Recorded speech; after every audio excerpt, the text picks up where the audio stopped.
After beating the Denver Nuggets, the Lakers are once again 10 games over 500 and sitting comfortably inside the top 6 in the Western Conference.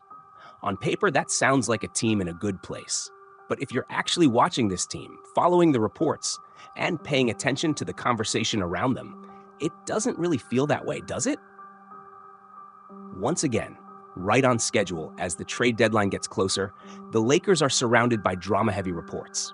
Stories about LeBron, the front office, ownership, and internal tension start circulating, and suddenly that becomes the headline.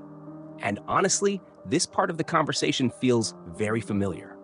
We've heard versions of this story before, not just this season, but going back years. Different situations, same framing, same speculation. That's why it's hard to take most of it seriously. A lot of these reports are built on old frustrations, recycled narratives, and assumptions rather than anything that truly reflects where this team is right now. It feels less like meaningful information and more like noise that pops up every February, especially when the Lakers are involved. Drama sells, clicks follow, and the cycle repeats. But if we're being honest, that drama isn't the most important thing facing this team. The far more relevant question is what direction the Lakers are actually going to take as the trade deadline approaches. That's where the real stakes are. With roughly 2 weeks left, the Lakers are at a crossroads. Do they make a move to improve this current roster? Do they make a small, conservative trade? Do they go bigger and sacrifice some future flexibility? Or do they do nothing at all and wait until the summer? We've already heard conflicting reports.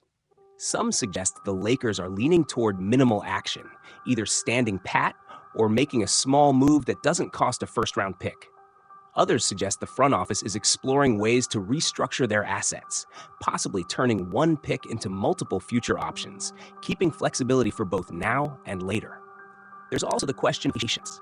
Several teams around the league appear hesitant to make short-term moves if it compromises their ability to chase a true franchise-altering player down the line. The Lakers are reportedly among those teams weighing that exact risk.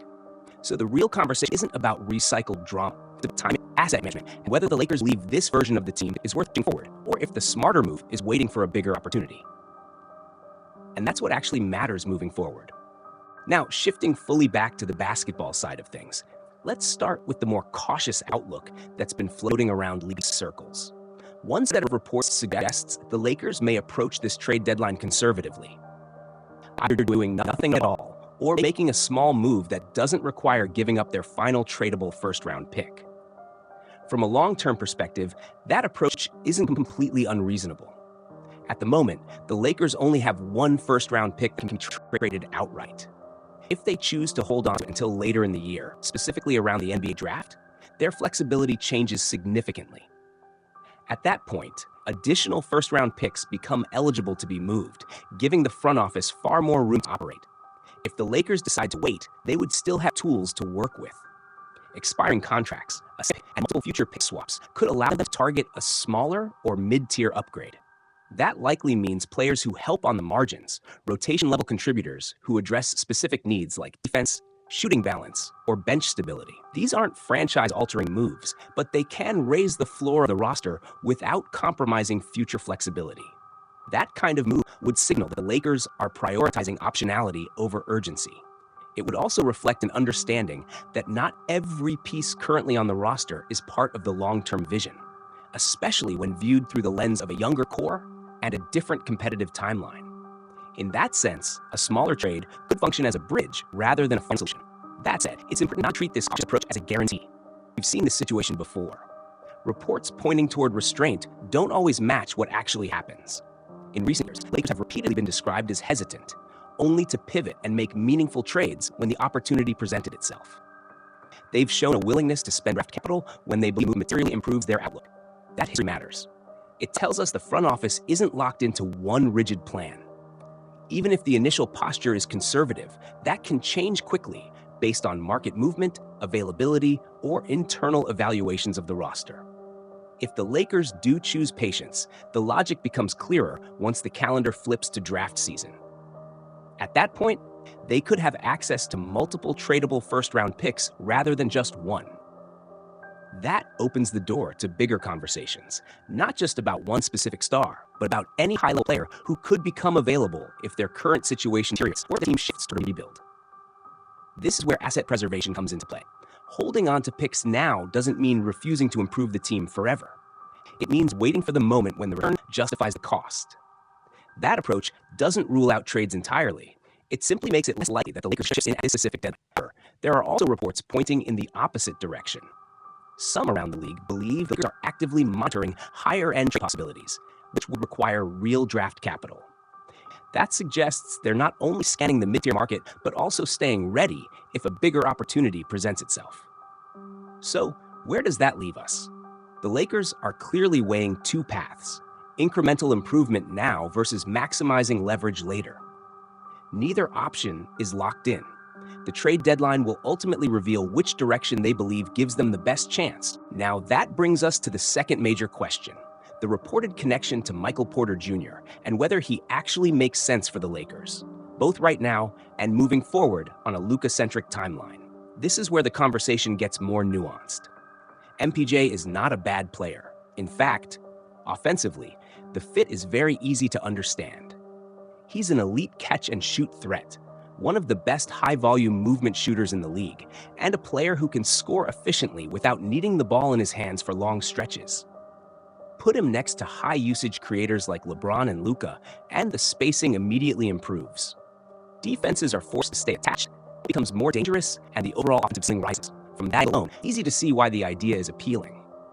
In a system with Luka consistently bending defenses, and LeBron is still commanding attention to downhill threat, 20+ points disrupting the offense. The Lakers could realistically push toward being one of the league's most dangerous half-court offenses. But that's only one side of the equation. The bigger issue is what the Lakers actually need. This roster's most consistent problems haven't been scoring or shot creation. They've been lineup balance and reliability off the bench. Adding MPJ doesn't really solve those problems. He's not a defensive stopper, he's not a versatile switch hitter, and he doesn't raise the team's overall defensive floor. If anything, it forces the Lakers to make additional compromises on that end of the floor. There's also the cost. Acquiring a player at MPJ's level would almost certainly require likely a combination of rotation players, expiring contracts, and their final tradable round pick. Once you make a move, flexibility is gone. You're committing to that core, not just for this season, but for the foreseeable future. And when you zoom out and look at the long-term vision of building the most complete possible team around Luka, it's fair to question whether that's the best use of limited resources. That doesn't mean the Lakers should ignore the report entirely. One part of it that's genuinely worth paying attention to is the continued trade dialogue between the Lakers and the Nets. Over the past couple of seasons, the two teams already proved they can get deals done. There's an established working relationship, and that matters more than people realize. The Nets, in particular, have been an intriguing partner. They have financial flexibility, multiple movable contracts, young players on reasonable deals, and a front office that appears open to give team productions. That makes it valuable, not just for one specific player, but as a hub in more complex trade scenarios. Whether it's a two-team deal or something larger, that optionality, when the Lakers are evaluating option, it's just about one name. It's about approach. Do they take the conservative path, holding onto their most valuable asset, making only a small or mid-tier move, and keeping future flexibility intact? That route prioritizes defense, depth, and lineup balance, while leaving the door open for something bigger later. Or do they push forward now, accept the cost, and add a high-level offensive piece that clearly raises their ceiling in the short term? Even if it doesn't perfectly address their most glaring weaknesses, that's the real decision in front of them. There's no universal right answer. Both paths carry risk. Standing pat risks wasting momentum and leaning too heavily on internal improvement. Going all in risks locking into a roster that still isn't fully optimized. And hovering somewhere in the middle, making a move that's too small to change outcomes, but too costly to ignore, might be the worst option of all. With the trade deadline approaching quickly, the Lakers don't have the luxury of endless time. It's different speed. I believe the move is actually made, everything will remain fluid. So now it comes down to perspective. Do you prioritize patience or urgency, depth or star power, short-term gains or long-term leverage? That's where I'm curious to hear from you. Which direction do you think the Lakers should take? Should they make a move now, wait for the summer, or try to thread the needle with something smaller? Let me know your thoughts.